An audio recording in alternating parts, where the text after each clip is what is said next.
Hi, my name is Casey, and in this video I'm going to show you how to handle customer service on your Shopify store. I actually did call center, email, and chat work for some companies like Planet Art and TurboTax to get a real feel for how the big companies handle their customers, and it's actually simpler than you might think. Watch to the end of this video to see how I automate half a year of email marketing to get repeat purchases or save abandoned cart. The first thing you should know about customer service is that it is the first thing most companies will outsource.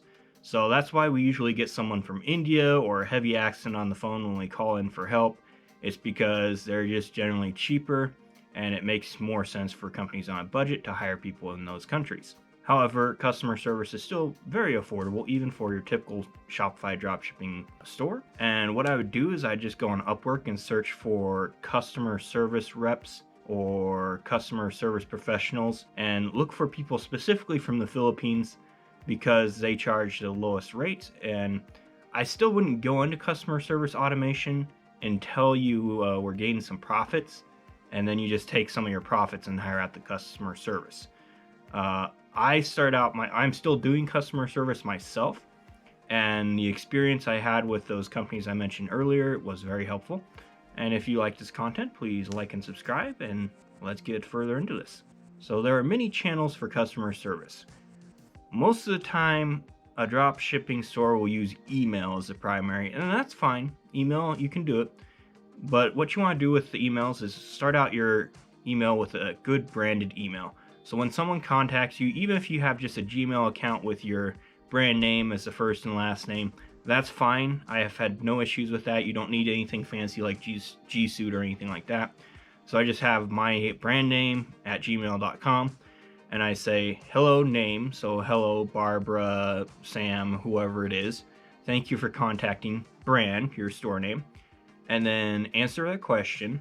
And then what if it applies, what are you going to do to resolve the issue? So say their question is, why hasn't my order shipped yet? I'm sorry, name. I'll go ahead and check with logistics. Say logistics because it sounds better. It makes it seem like you're a bigger company. I'll go ahead and check with logistics and see what the status is, and then come back with, I see that that it has shipped. If you have a USPS number, it's great to link that. If you have a Chinese number like CNE Express or whatever, I would try to avoid linking it, but if they do insist, it is best just to provide that. And there's a Shopify app that you can use to actually block out what the shipping company is and still give them relevant information. Well, what the shipping company is and where it's coming from, and just says origin or something, and it'll still give them relevant information and allow you to provide that awesome customer service. And then after you get through the body of that, you say, is there anything else I can help you with today? Don't hesitate to reach out to us again if you have any further issues. So just to go over the body of the email one more time, we got hello name, thank you for contacting brand, answer their question, what are you going to do to resolve whatever their issue is, and then ask if there's anything else you can help with, and don't hesitate to contact us again. And that makes up a good branded email. I did similar ones for Planet Art. TurboTax had a template set up, which is also a great way to do it. Alright, for this next channel, we're gonna go over chat. So chat is similar to email. You want to still try to answer with a brand name, although you can get away with being less formal and just hopefully they ask you something relevant. Like, I've been having these weird questions on my store chat. Can someone assist me? And it's like, assist you with what? So hopefully they say, can someone help me with sizing? Or can someone tell me if these are durable or where they ship from or whatever? Hopefully they don't ask where it ships from, because again, that's a question we kind of want to avoid, since people don't really like things coming from China, especially right now with the whole situation. It's a bit tense in the US with just how people view China, although most people are okay with it. There are still the occasional ones that go, oh, it's coming from China, well, I want a refund right now. Yeah, those are unfortunate, but they do happen.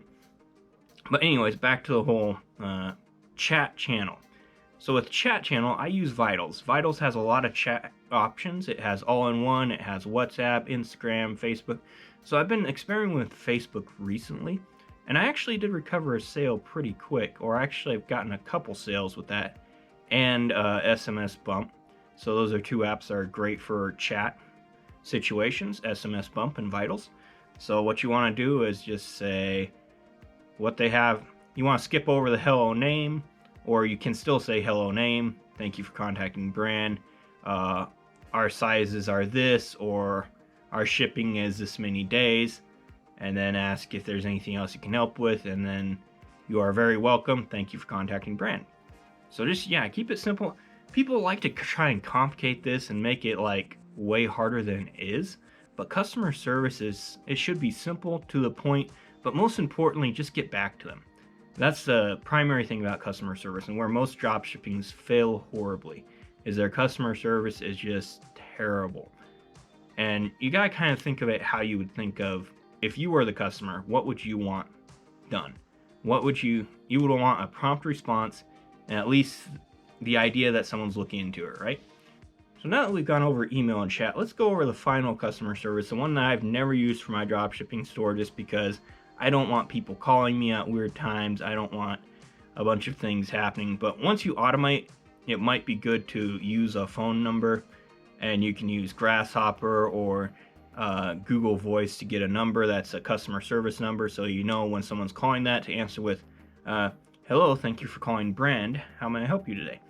And then they go into what they need help with. You go, okay, great, I'll check into that and give you an answer here. And then you give them the answer, and they go, awesome, I'll go ahead and place my order now, hopefully. And then you close with, that's great, thank you for contacting brand name. Is there anything else I can help you with?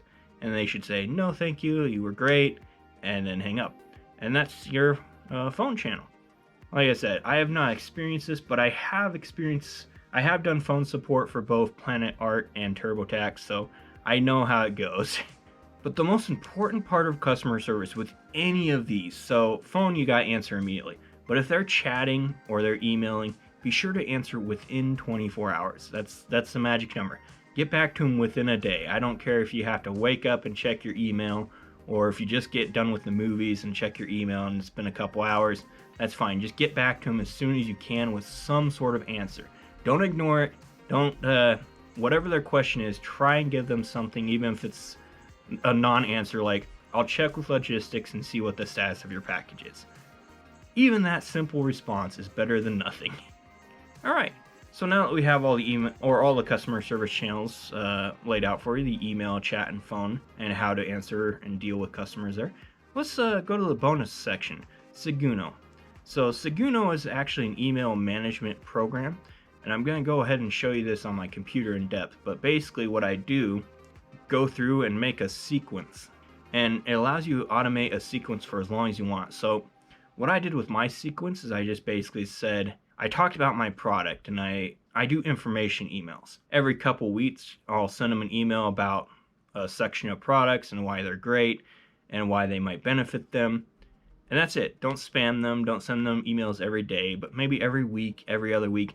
Just go into the benefits of your products, not the features, but the benefits. Maybe also highlight your new arrivals section and give them a coupon code here and there and entice them to come back to your store and buy it. Without further ado, let's get to my computer. So as promised, here's my bonus. Like I said, there's many ways to email market. Seguno was really good for me in this case because it's actually integrated with Shopify directly, unlike MailChimp, or you do have apps you can hook in MailChimp, but anyways, I chose Seguno just because it's simple, really easy to use.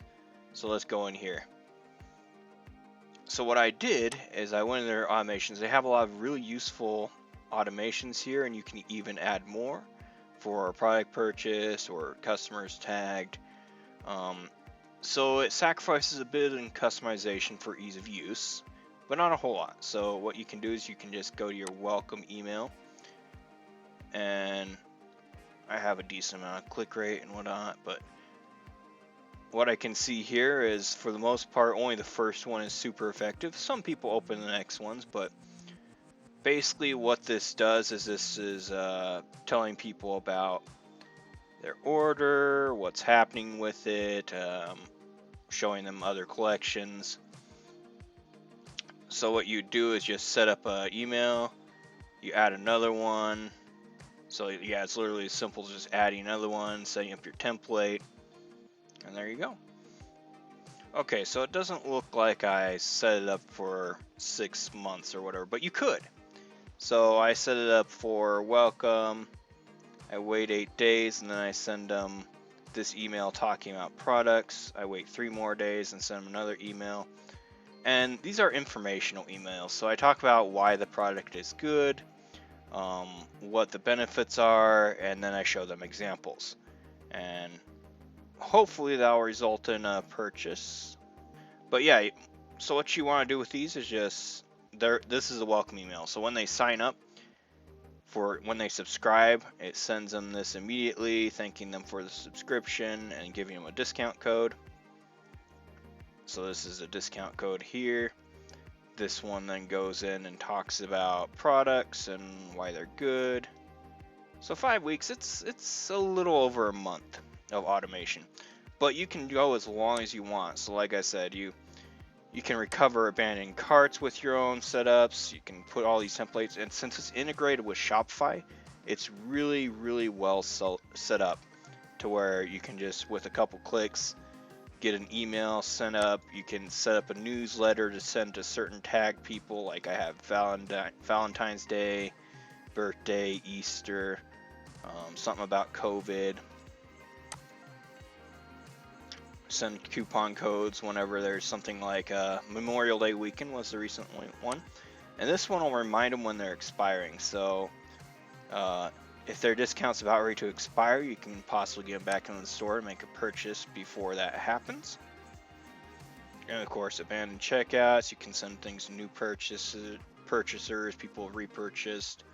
Not a lot of people do that, so that's a great point to make as customer service is if someone makes a repeat purchase, be sure to thank them, and I'm sure they'll appreciate it.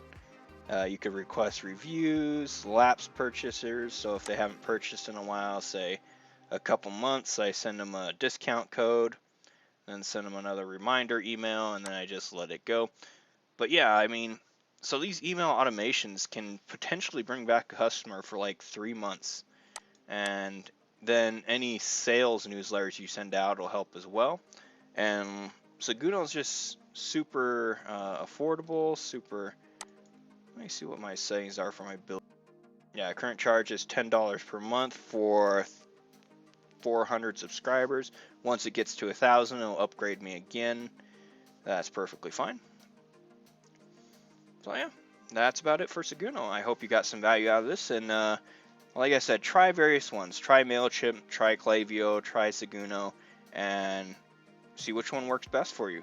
Personally, I landed on Seguno, and I have not changed in a couple years, and I'm perfectly happy with this for this particular Shopify store. In closing, you want to handle customer service as if you were the customer. What would you expect? Now, in some cases, this is not always the way you should do it, because if I go and order something, I'm not checking the tracking for the next day to see what happens. I'm not that kind of person. Hopefully, and for the most part, that's what you get. Like 1 in 10 customers, very few actually reach out to see what's going on unless it's been a ridiculously long time, like 20 days and they haven't figured out, or they haven't received their package, haven't gotten any updates. Maybe they put in the wrong email. That's when they'll reach out. So this will all put you a step ahead of your competition and keep customers coming back for more. This is Casey signing off, and go knock it out of the park with some outstanding customer service for your Shopify store.